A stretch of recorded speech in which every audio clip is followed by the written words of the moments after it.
सूबाई वज़ीर ऐं पाकिस्तान पीपल्स पार्टी मलीर जे सदर शहीद हाजी गुलाम मुर्तज़ा बलोच जी ॿी वरसी संदसि अबाणी फ़कीर मोहम्मद ॻोठ गराब में मल्हाई वई, जंहिंमें सिंध जे वॾे वज़ीर सैयद मुराद अली शाह मुफ्ती मोहम्मद जान नईमी, सलमान अब्दुल्ला मुराद MNA ॼाम अब्दुल करीम सूबाई वज़ीर इम्तियाज़ शेख, सूबाई वज़ीर साजिद जोखियो, राजा रज़ाक बलोच, सलीम बलोच, MPA यूसुफ मुर्तज़ा बलोच, सियासी अगवान कादिर बख्श कलमती, डिप्टी कमिश्नर इरफान सलाम, हाजी अनवर बलोच समेत मकामी अगवाननि ऐं कारकुननि जी वॾी तादाद में शिरकत। उन मौक़े ते शहीद खे लफ़्ज़नि जी भेटा पेश कई वई।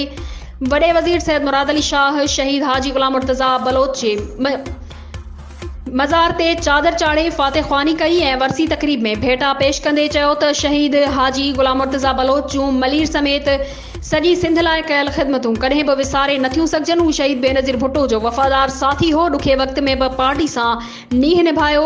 कोरोना वायरस दौरान ॾींहुं राति हिकु करे अवाम खे महफ़ूज़ रखण लाइ अमली क़दम खयां। उन्हीअ वायरस जे करे हू ओचितो असांखे छॾे हलियो वियो।